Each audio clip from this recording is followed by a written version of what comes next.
cold water thing, mate. We see it all the time. They're near the ice passes. It's cold, it's cold, it's cold, it's cold. It can't be warm if you keep telling yourself it's cold, you know? So what you do say, it does come back to bite you or to help you, you know, to set you free. G'day everyone, welcome back to another episode of Level Up. We are back in the shed today and something a little bit different. So anyone that follows me on social media, listens to my podcast, would know that I have Shea, and I take my hat off for Shea for jumping in and doing this podcast. And a lot of the conversations we have in the truck, bring out a lot of stuff, and I don't know, it's almost like we give each other therapy. But it can be cathartic at times. Yeah, you just, you know, and how do you feel about that, Duayne? You know? So it's good. Yeah, it's good. It's good. But so the conversation went along the lines, Shea started, I'll let you talk about Shea, but we basically, we've had the same situation where you don't want to open your eyes. Yeah, I think I went through a stage where I couldn't wait to go to bed. And then when I woke up, it was straight away, oh God, another day. And then can't wait to get into bed and close the eyes. That's the best part of your day. That flickers from a 0 to a 1 when your head hits the pillow and you know that, you know, maybe in 10, 15 minutes from now, you go into darkness, into blackness, and you don't have to think anymore. Yeah. And do you think it's because all your troubles, your worries, look, for that period you're sleeping, they're gone? Exactly. Yeah. This switches off. So, but if you really examine it, this is the problem, and this is what you've got to sort out. So it's and sometimes you don't know what's going on until you go through something like this, and it's a learning curve, but that's life also. So, you know, it's those moments in life where you go through something, and then self-awareness is great to go back and go, well, hang on, why did that happen, and how can I maybe not let that happen again?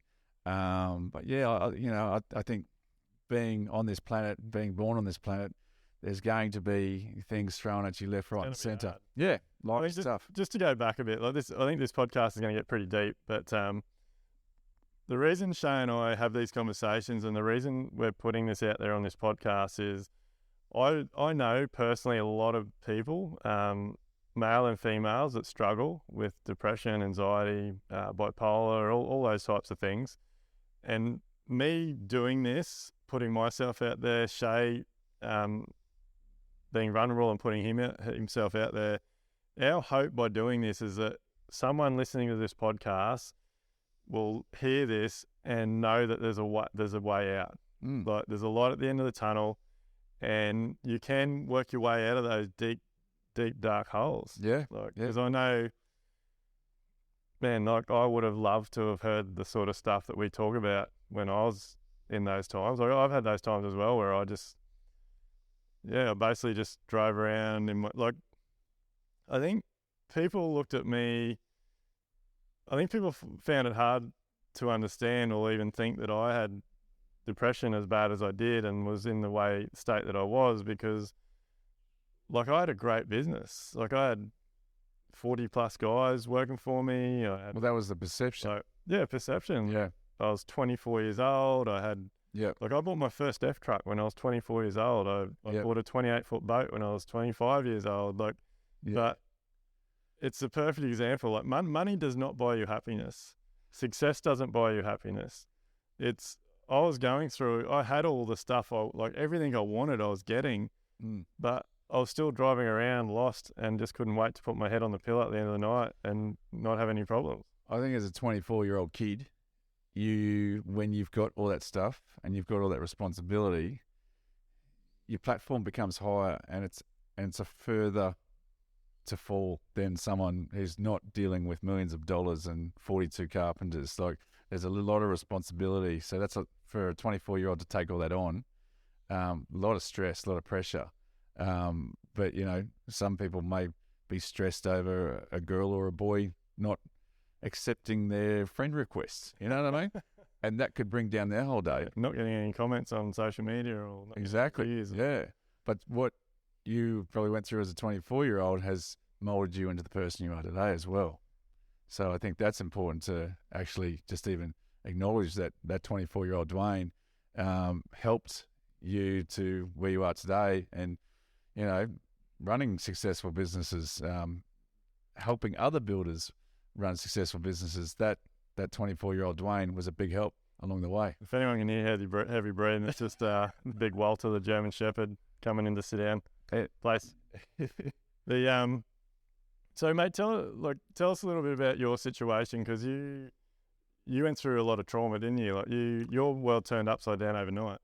Yeah, I've had a few. Look, I don't think I've really suffered from depression, to tell you. I think I've gone through traumatic experiences in my time that sort of led to a depressive bouts, but I don't think I've got that makeup to, I've been fairly even keeled throughout life, but there's always something. There's always this roadblock or a speed bump that you'll run into, and it's like, fuck, I didn't see that coming. And it'll just hit you for six.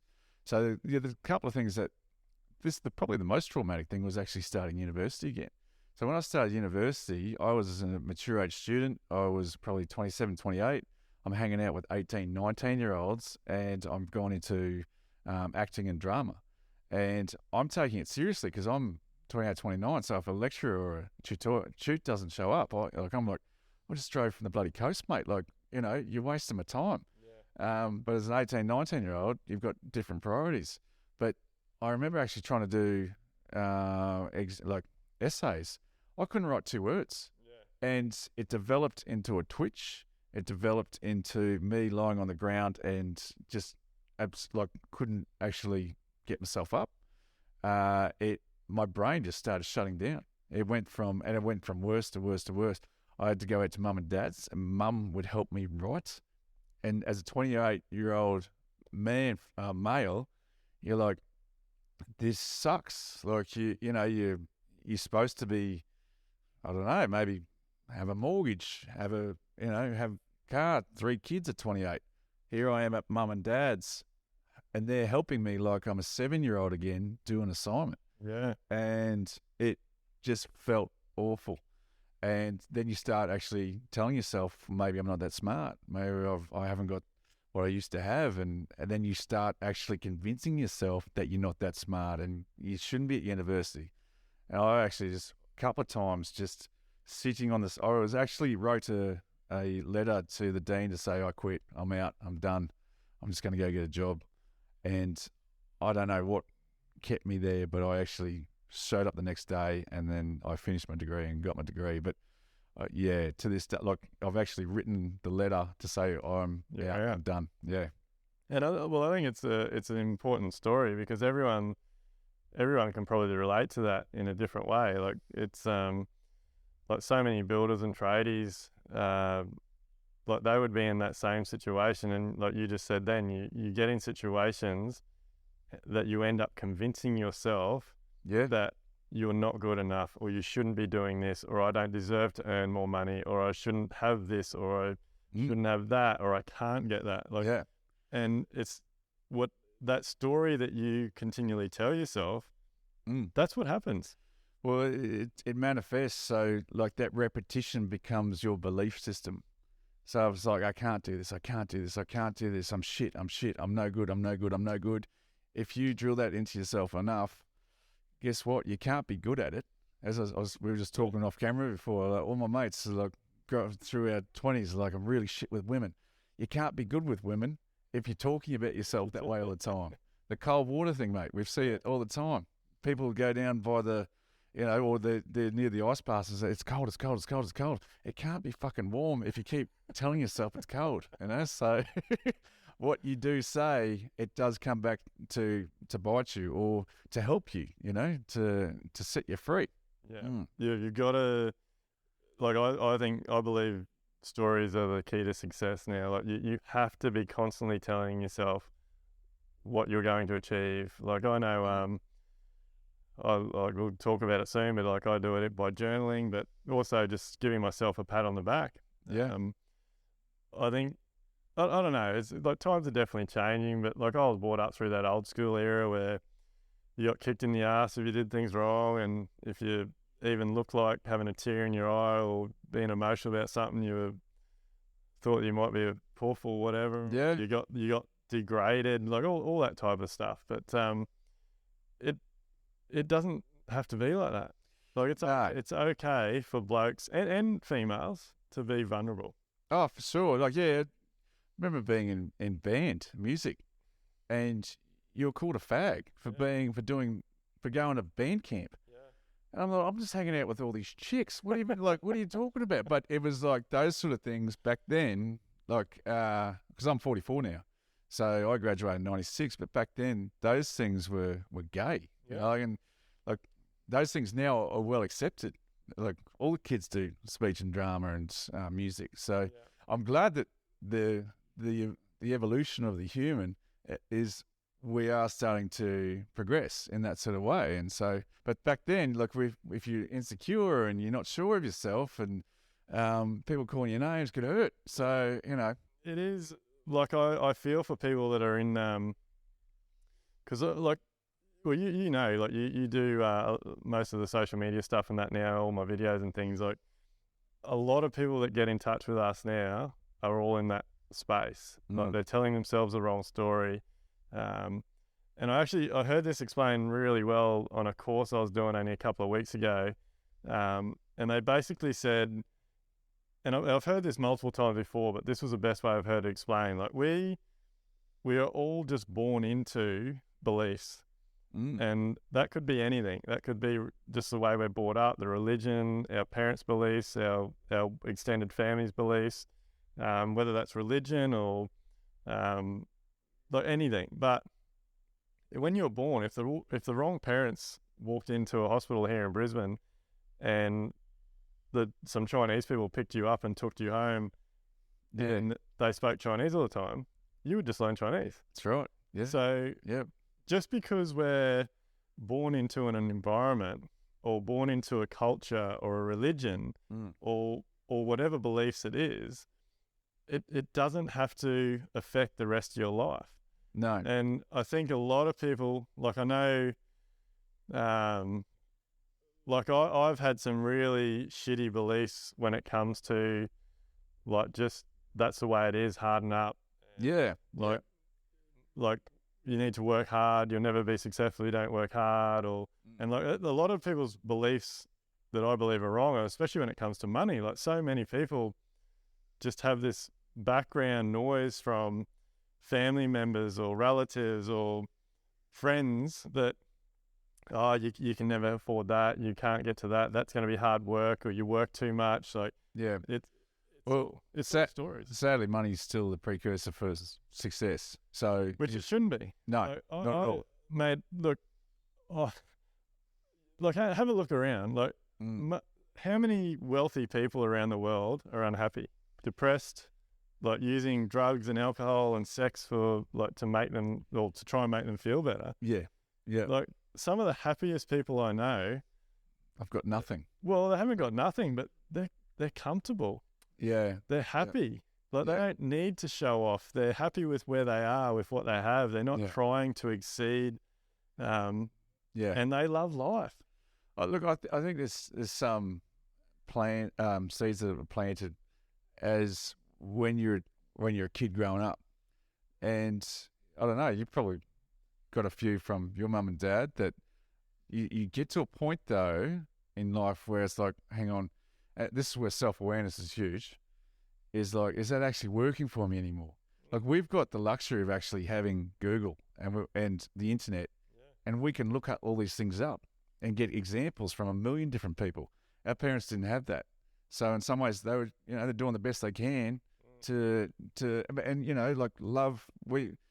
Did you have love in your family? Yeah, definitely. We had love in our family all the time, and I don't. Mum and Dad did the best they could, and I love them for it. And there still is so much love in our family, and I feel very grateful that we've got that, because a lot of families don't have that. And mate, I wouldn't be the person I am today without my family and relatives and the way I was brought up. Like, we had an awesome upbringing. But, But like, even that, like, our families are born into a certain mentality and mindset. Oh, for sure. Like, and it just keeps going and going and going. So when you are in that deep, dark space and you can't wait to put your head down of a night, And it can be for all types of reasons, can't it? Like you could be a mother that's struggling with kids. You just want the kids to go to bed so you can go to bed and not worry about things. It could be about money, could be about work, could be about anything. Yeah, bad stress is not fun. Yeah. Like, yeah, if you're under the pump and you do have 3 kids to feed, you're not feeling up to it. That's got to be tough. That's not easy on anyone. So how did you turn around, mate? Like, how did you go from that spot where you're at your mum and dad's, 28 years old? Yeah. It's time, and then start putting the pieces of the puzzle together, and like that was to me, life up to that point was easy. Everything just came my way. I always just thought anything I'd do, everything's simple.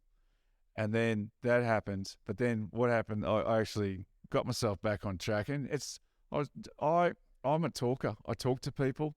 I generally work it out by talking to people and getting it off my chest. I don't like keeping things on my chest. So I can't go to bed knowing that I've got to get something off. Yeah. So I like to speak about it, get it off, go off my chest. But then, yeah, on that whole experience, no drugs, no nothing. I just worked my way through it, and I'm like, there's little sparks where you start to go, all right, so let's not start the day on star zero. Yeah. All right, let's get out of bed. Exercise to me is huge. Exercise is massive. I've been in the gym for, I reckon, 25 years of my life. So sweating, exercise, moving, those things start to give you those points in the right direction to get out of your funk.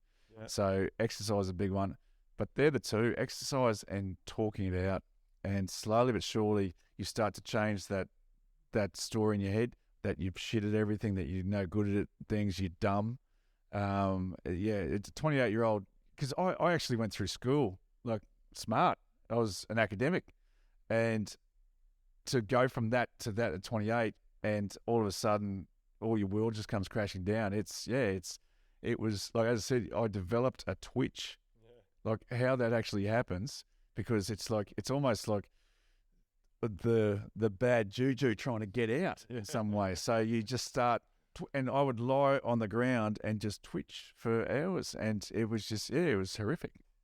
Yeah, but they're the two things for me, is speaking it out and exercise. They've always been good helpers to get me out of those, those cloudy spots in my life. Yeah, so change your story.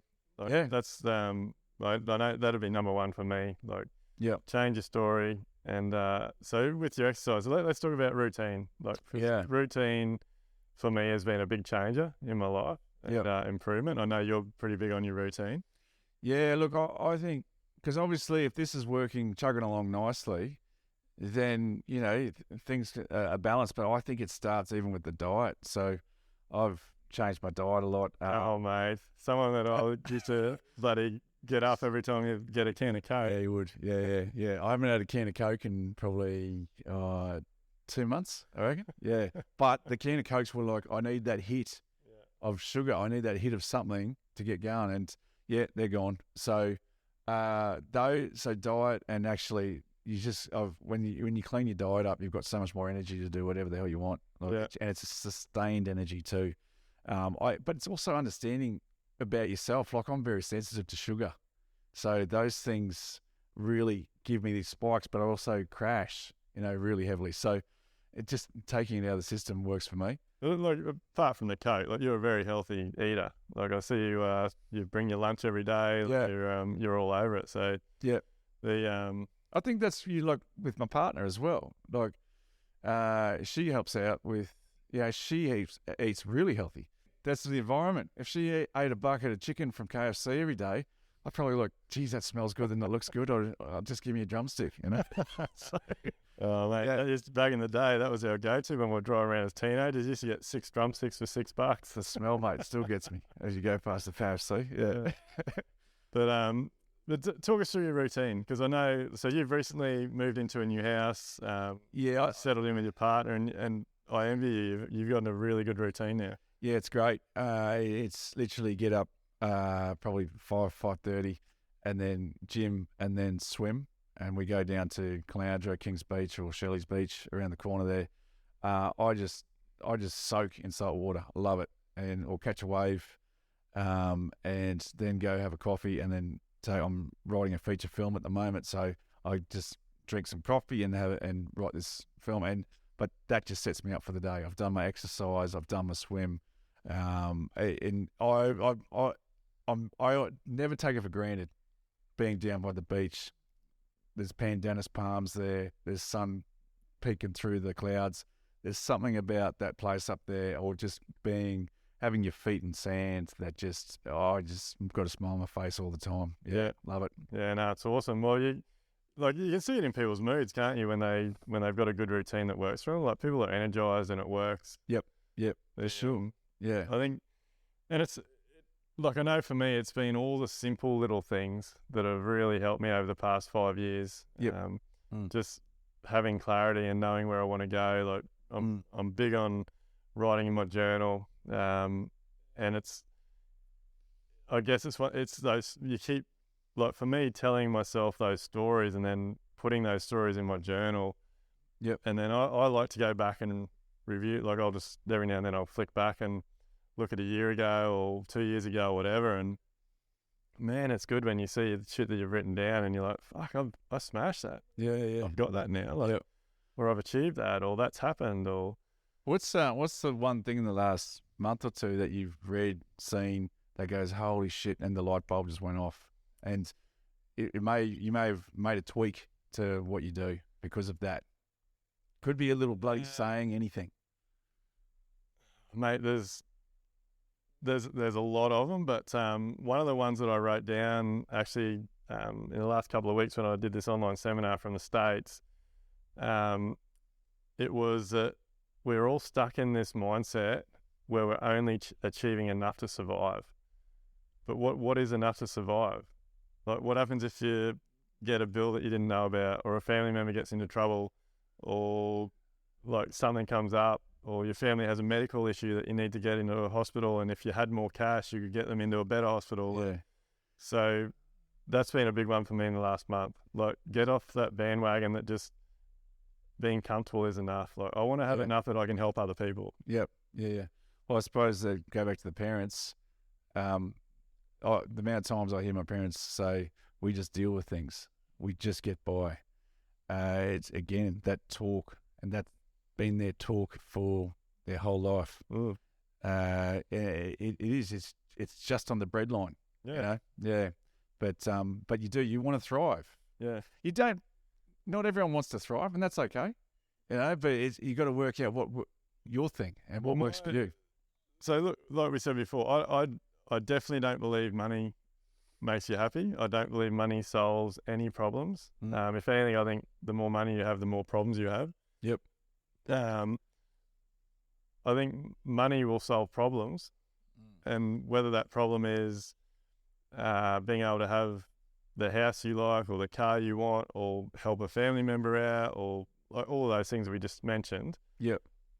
My thing is, I just want to have enough to be what I call comfortable, and that is if I want to give my kids a good life. Yeah. Camila, my parents are getting older now. Like, I really want to be able to support them and make sure they have an incredible retirement. Like, geez, all the shit they've given us over the years. Yep. It's the least I could do. So I want to work hard enough and be successful enough to be able to help my family. But obviously another big driver for me now is I need to have enough money to do this. Yeah. Like, it costs money to do this podcast. I'm not cheap, buddy.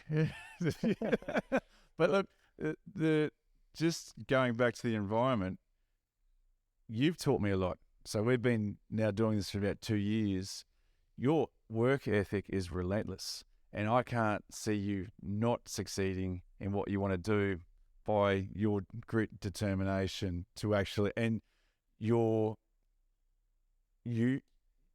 actually very flexible to try new things. Like the things I throw at you sometimes, and you're like, well, that could work, instead of just shutting it down. But that's now.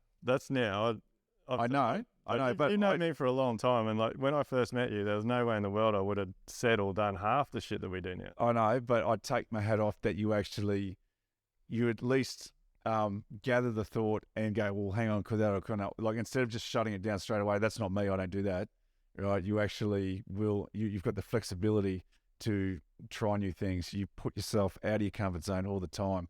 So I've said to my partner, I take my hat off to you that you actually do these things. But you've taught me a lot in 2 years. So I think, you rub off each other. The fact that we're hanging around each other all the time, you've got to rub off on each other, So I think the other big thing is, mate, we both give each other advice, which again, it's the whole point of this podcast. Like, I want this podcast to be giving everyone advice and helping people, but like, we both sort of say what we think.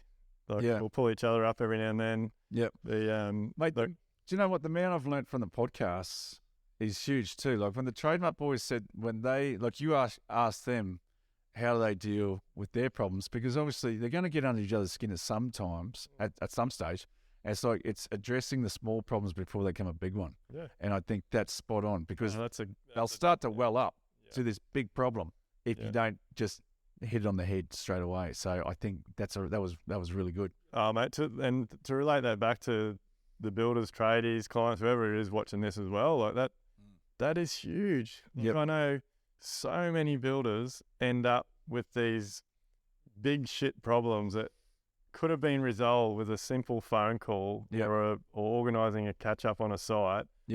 That end up snowballing and lead into situations where it possibly, it tarnishes a relationship with their clients, but it could possibly ruin the relationship, makes the rest of the job really hard, makes them feel like they don't even want to attend that site anymore. Possibly costs them some money, or even worse, gets them in a situation where the client won't pay them or doesn't pay them. Or because, like you said, they let a small problem grow and grow and grow. You just keep adding water.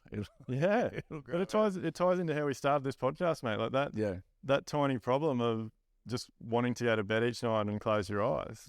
Like, if you keep letting that manifest and grow, you will end up in a bad place. Look, let me swing it back onto you. You've told me many times you just used to drive around the bush, get the boys all set up on the site, and then just piss off and not be what you'd come back at the end of the day. Oh, I'd just go home, mate. And like, I still think about it now. When I was in my worst place, I had lead carpenters running jobs and things. So like, there was days where Camille would think that I'd left for work and gone to a job site, but mate, I'd drive 3 hours away. Like, and it actually scares me thinking about it now, because like, I used to leave home, and I still do, like 5:30, and it wasn't uncommon for me to get home till 5:30. So I could have driven a long way in 12 hours. But I'm trying to drive away from your problems as far as possible. Is that like? Mate, I don't know. I think I was always looking for something. Like, when I was driving around, I love the country. And so I think I was always sort of hoping to find a cheap farm or a cheap house so that I could run away from all my problems. But I don't know, mate.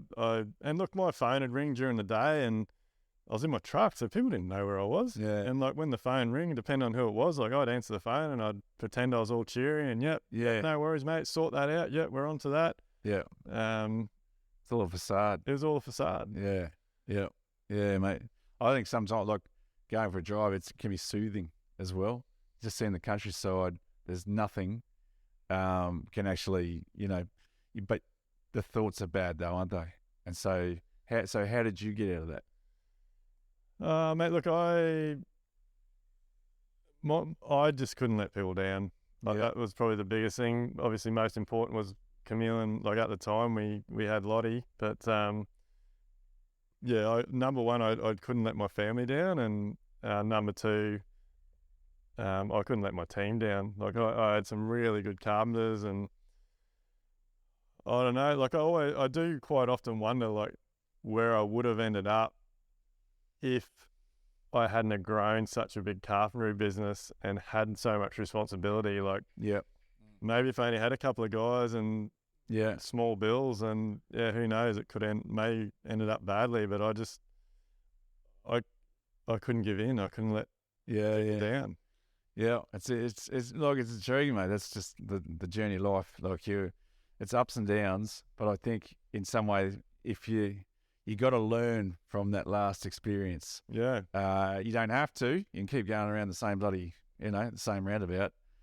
But when I think you've had that much pain, you don't want to experience that again, do you? Mate, I've learnt that everything, like, my favourite saying now, people hear me say it all the time, is Grant Cardone's saying that nothing happens to you, everything happens because of you. Yeah. Like, I was only in that situation because of me.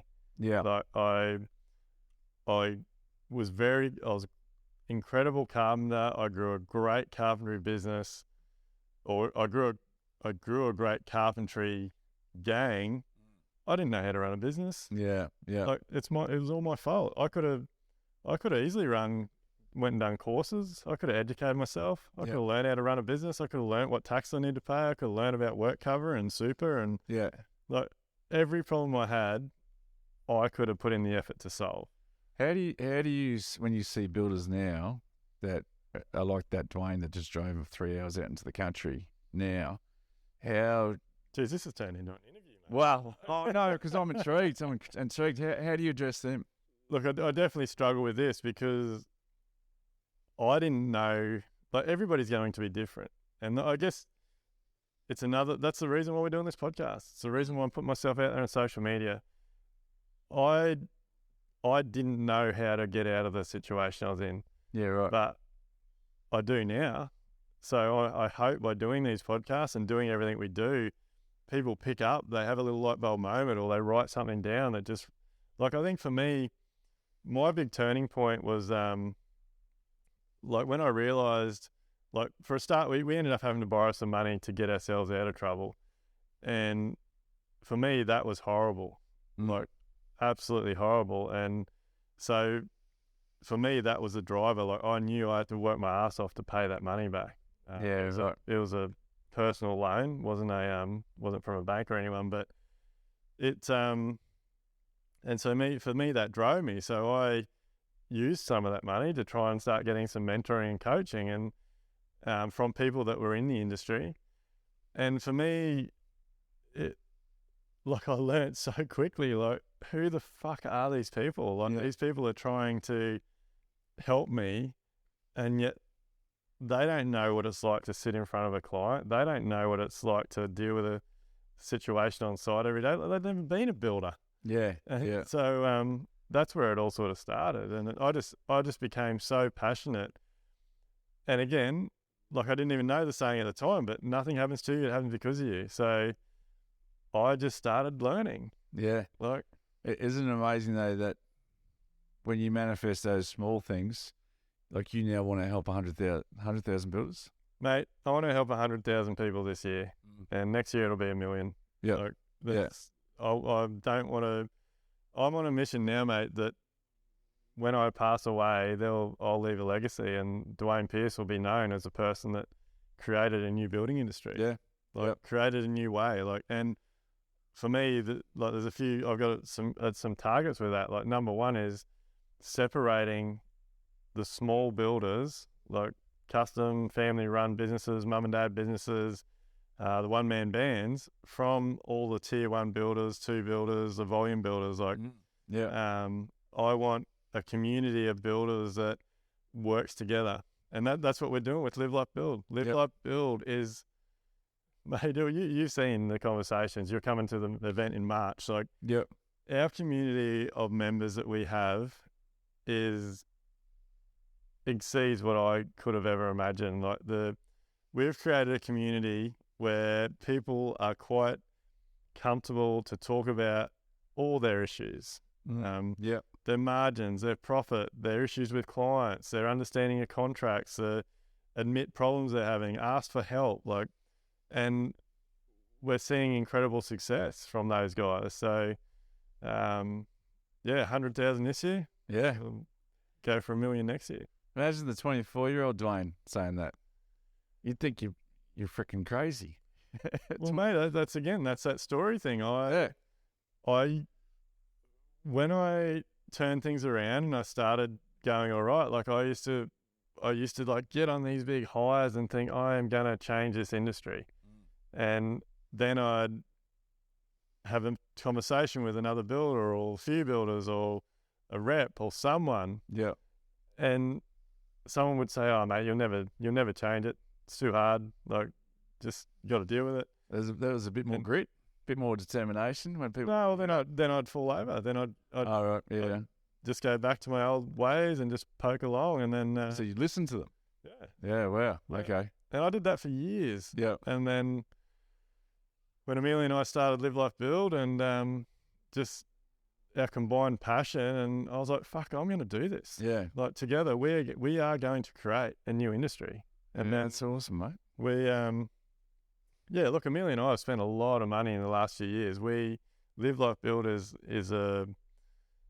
just such an incredible purpose for us. So we put so much time, energy, and money into that business, and it's paying off. Like we are getting so many people having so much success from what we're doing. But Amelia and I are both very involved in working on ourselves. Yeah. Because we've learned if we're not right, then things around us aren't right. So, and a lot of that rubs off on our community. But look, besides that, like everything's clear for me now. Like you said before, we got like having routine. Yep. Like first thing you hear everyone say is, "I got no time." You've only got no time because your priorities are wrong. Yeah. Having a journal, having your day planned out, having your week planned out, having your month planned out, having your year planned out. Like when I tell people that Camille and I have planned our year out, we got holidays planned, long weekends planned. Yeah. Like people are like, what the, like, yeah, how does that work? But you've got to, like you asked me before, what's in the last month, what's happened? Another thing that's become really clear for me is you have to have a target. If you don't have a target for every single aspect of your life, what are you aiming for? Yeah. So is your target a holiday that you've scheduled in? Yeah. Is your target a dollar amount that you want to make in your business? Is your target a certain amount of days you want to pick your kids up from school? Is your target a time that you want to get up in the morning to exercise and spend on yourself? Like you have to have a target. Yeah. I was talking to my brother about this the other day, and he's a school teacher. And I said, like, don't you at some stage, don't you want to do something else besides school teaching? He said, my 3 boys are my everything. So I do everything for them. So in some ways, his 3 boys are his target. He wants to see them grow up to be awesome human beings. And that's his thing. And I think he's lucky because he's worked it out. Yeah. He worked it out years ago. I can talk about the same stuff that we talk about, but he's teacher's wage isn't the greatest wage in the world, but he's not an idiot. He understands that he could go off, if he wanted to try out an Australian Idol or whatever, you know what I mean? You could try that, but none of that interests him. All that interests him is his 3 boys. Yeah. And I think he's very lucky that he's worked that out, so because everyone's always searching for something, everyone we've talked about, everyone is trying to get to another destination, but they're not happy with the destination they're at. So how are they going to be happy when they get to the next destination if they don't know what it's going to be? So yeah, well, you've also got to enjoy the journey. Like otherwise, you're always unhappy, or you're never satisfied. If you're not happy with where you're at, you'll never be happy with where you're trying to get. Like I think that was definitely a massive thing for me as well. Yeah, like I always wanted. If you're on a quest to create a legacy and change the world, and then you look at Oprah, right? And she goes, "Oh fuck! Like, how am I going to do it? Look at what Oprah's done."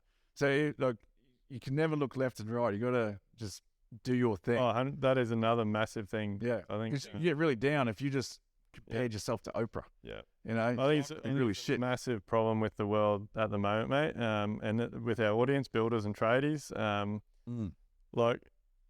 People think that I am constantly on social media now because we post so much stuff. But if either I'm posting, Camille's posting, whatever it's scheduled, but I very rarely flick through social media. Like if I like or comment on something from someone I follow, it's because you've been on my screen when I've opened it up. Right. Yeah. And because mate, it's so easy to get sucked in. And again, using builders as an example, it is so easy just to sit there flicking through other builders. Oh shit, look at the work he's doing. Oh shit, look at his car. Oh shit, he's making a lot of money. Why can't I be like that? Why is everything easy for him? That's depressing. It is. You don't. Yeah. No one knows the story behind the scenes. No. Half the people on Instagram are busting their balls and struggling with cash flow and not making any money. But like a pretty picture doesn't tell you that. No, it doesn't. Yeah, six pack and bronzed and all that, and the purse. Yeah, I think it's a shame for people that are unaware of that, or younger people. But I think a lot of in some ways, I think by enough of it happening, people will educate themselves on the fact that, hang on, not everyone's got a six pack and lives on the beach and drinks mojitos every day. Like, people are coming around to the fact, and I think they're just sort of self-educating themselves. It's like we talk about with videos, like people watch enough YouTube, they start educating themselves on, well, has this person got an agenda? Yeah. Or are they trying to sell something that I don't want? Or are they just speaking so much shit? Like, look at the title. And it's like, they haven't told me what I wanted through the whole thing, and then you click off it. So I think people are educating themselves by doing all this, flicking through Instagram and looking at YouTube videos, and they're starting to work out, who's for real and who's not. But I think one of the big reasons I joined up with you is because I know authenticity is huge to me, right? And if you do have an agenda, I'm not interested. And I can smell it a mile away if you do have an agenda. Even going to some of these things, it's like, it's not $10,997. It's like, just tell me the fucking price. What is it? It's just a formula that I've heard a million times, but now you're wasting my time because I know it's going to be $97. You know what I mean? So get to the point, right? And a lot of people are on that bandwagon, but there's an agenda, and it's a selfish agenda. But I think big hats off to you, mate, because you are actually on a mission that is very selfless, and you actually want to help a lot of people, and that's interesting to me. That's intriguing, mate. That's the goal. Like, our target. So let's just put it out there, mate. So Shea and I have a target to get a Netflix series. What happens in the building industry? So if there's anyone out there that can help us with that, shout out. But there's going to be a few Netflix execs out there watching, listening. But that's the first thing we talked about, wasn't it? The first thing, when I found out you were you had a quiet spot and you were looking for another job. That's what started the conversation. Is I said to Shea, I want a Netflix series. Let's do it. And then we've just been plugging along doing it ourselves, and I think we're doing a bloody good job. Yeah, mate. I think it's a patience game which you've got. So you can't just put out a video and hope it goes viral and you change the world with one video. It's not going to happen that way. You've got to keep consistently putting out value. Yeah. I think that's another thing that excited me about yourself is you tick a lot of boxes, which is good. Oh, mate, look, I've changed it. I've changed my tune a lot. Like, I know, up until recently, I was all about, I don't give a fuck how many followers I got. Like, I'm already making a difference. I don't have a huge amount of followers, but like the comments we get, the personal messages I get, the emails the business gets, the work the business gets, the views our videos get, like, are amazing. Like, the amount of people from what you've been able to put out there of me doing, have told us that we've saved their life, we've saved their marriage, we've it's brilliant. We've saved their business, like all these types of things. So now I'm like, well, fuck, if I can have that sort of impact with this amount of followers, if I can get to 100,000 people, how many lives am I going to save? How many families am I going to save? How many businesses am I going to save? Mate, I'm excited about the haters. I can't wait till they come on board. Start saying you're full of shit and you don't know what you're talking about and you're the worst builder I've ever seen. Like, those people, right? I think that's an exciting time in when you're doing what you're doing. because you're then going against the stem of the way a builder is, supposed to do. Builders don't cry. We don't do any of that sort of shit. We just get down and we get dirty and we get the job done. Right, now you've come out with this, oh, well, hang on, we've got to, do ice baths and, and breathe. Yeah. Be vulnerable, and so, well, hang on, that's not how a builder's supposed to be. So you're going to have this backlash of, like, probably older builders that want to say that, nah, you're full of shit. And I'm like, bring it on, I can't wait. I know there's people that listen to this podcast that would be thinking, fucking what a wanker, what are we thinking doing, who is he? Like, yep. Good, like, who cares? Yeah. I know how many people I'm helping, so that's what, for me, that's what it's all about. Yeah. Awesome. Yeah, look, there's huge things to come. I'm definitely pumped about 2023. Like I said, we're floating on a cloud at the moment, and it's all because I'm focused. I got a good story. I tell myself a good story. I don't wake up from bed anymore thinking I'm 1 out of 5, 1 out of 10. Like, I'll just give it, like, Mel Robbins, mate, the 5-second rule, like, that was a big thing for me as well. Like, I just wake up when I wake up now, and generally that's any time between 4 and 5 o'clock. So there's no, like, if I wake up and I can see some light, that's it. Yeah. I'm up. I don't lay in bed thinking, oh, fuck, what have I got to do today? Oh, shit, I don't want to do that. Yeah. Like, I jump out of bed. I'm ready to go. I have my clothes in the bathroom ready for the day. I put them there the night before. I come downstairs. I walk outside. I see the dogs, give them a treat. I go down the chook house. I have, I don't know, so this fucking old man routine now. But you enjoy it. You love it. Well, it just sets me up for the day. Like, I have a bit of time in the morning. Like, I get up, I do that stuff. I have a drink, I have an apple, I go and get my journal, get my iPad, get my pens, and put my pens in my pocket, get ready for work, throw the ball for the dog a little bit. And everything's just good. Yeah. Like, I look forward to getting in the truck and going where I got to go.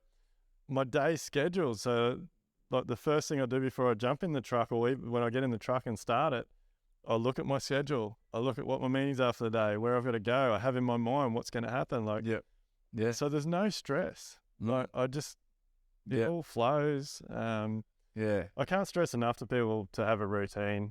Like, having a routine and having, like, you set the rules. Like, well, I think it's important to have that routine around sleep. Yeah. To have that, because I think most people, if you actually, without an alarm clock, say we're going to get up at 5 a.m. You're going to get up a bit sluggish, but after 3 days, you don't need the alarm clock. You're in that in that cycle. No phone, mate. Like, my phone, like, sometimes I sit in the office and do a few things until dinner's ready. Yeah. But my phone stays in the office. My phone does not go in the kitchen. It doesn't go in the lounge room. It doesn't go in the bedroom. Yep. This is something Camille and I butt heads about. But we're the same, mate. We've got a charging station in our pantry. Yeah, my phone goes in the charging station in the pantry. I don't know why we've got to charge, but anyway, it goes there. And before I jump into bed, there's get away from that. Like, and look, if there's shit on TV, which most of the time it is now. Like, Camille and I watch a series or whatever, but everything is calm. Yeah. Like, I'm not fucking flicking through screens for an hour trying to find something that interests me, or worrying about what other people are doing or have. But, even just let the viewers know, though, like, everything's not bloody hunky dory. Like, at the end of last year, it was fucked for all of us. I think everyone felt the pressure. And I was out last year. Like, I think I even said to you, like, we missed our holidays last year. Yeah. Violet got COVID for one of them. My truck broke down for another one of them. So we had quite a lot of long weekends, but I didn't get a good break. I think every holiday that you lined up, someone said, righto, someone's got to get COVID. we can't let Duayne go, because I think there was about 4 or 5 in a row. That's like, it was COVID, and then truck broke. And then maybe COVID at the end. Like, it was just stupid how many times that you couldn't go away. And I think there is something about coming back, because everyone then had 3 weeks or so. Yeah, we had 3.5 weeks. Most of our team had 3-4 weeks this year. Well, I think everyone's coming back better for it. Everyone's come back refreshed, recharged, different mindset, and they're getting stuck in. But I've noticed a change, and you can't keep doing that, can you? Like, if you work through, you just keep winding the batteries down. Yeah, no, I was definitely burnt out last year, mate. Last year was Groundhog Day. Yeah. Everybody, myself, my supervisor, Camille in the office, like, you heard me, like, every day was like we were repeating the same thing, because there was I don't know. This podcast would go for hours. But, I think, look, I hope everyone's got a lot out of this podcast today. I take my hat off for Shea for being vulnerable and telling his story and putting it out there. And look, the only reason we do this is to help you guys and see that you're not the only person dealing with shit. We all deal with it.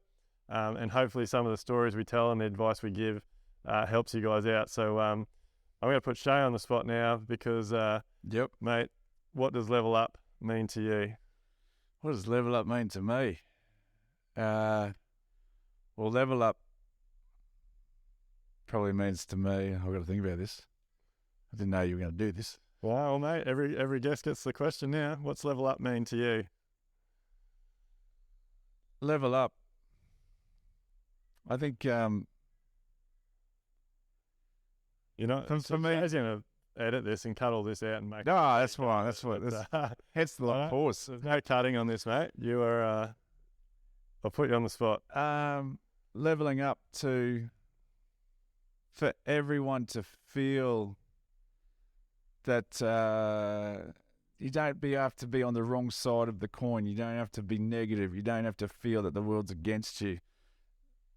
Love and kindness are going to rule the day. It's happening as we speak. Leveling up the way people think, and actually getting away from, because we've talked about it enough that, negativity can be louder than positivity. I think the wheels are starting to turn, and I think we'll see a stage where humans start to level up and realise that what they thought about yesterday is insignificant to the fact that we're a little speck on this planet. And so I think as a human race, it's possible for everyone to feel love, to feel kindness, to feel. So that's what level up means to me. Well done, mate. Put you on the spot there and you nailed it. Thanks, mate. Don't know if it made any sense, but it did. That was good. All right, guys, that's a wrap. Another episode of Level Up. Look forward to seeing you on the next episode. As usual, if you've got any questions, you want us to talk about anything in particular, make sure you give us a shout out, and appreciate the feedback, comments. Keep up the actually go and hit the subscribe button if you're watching this on YouTube. And also probably head over to TX if you've got any dramas. Yeah, definitely. If you do have any problems and you're in a bad place, go and see our mates at TX. Give them a call. They are an incredible foundation. Through Trademark, yeah. Yeah, or a bunch of counsellors. So go and check them out.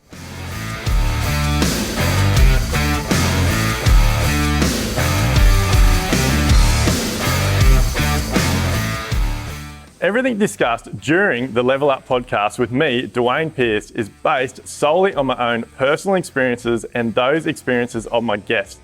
The information, opinions, and recommendations presented in this podcast are for general information only, and any reliance on the information provided in this podcast is done at your own risk.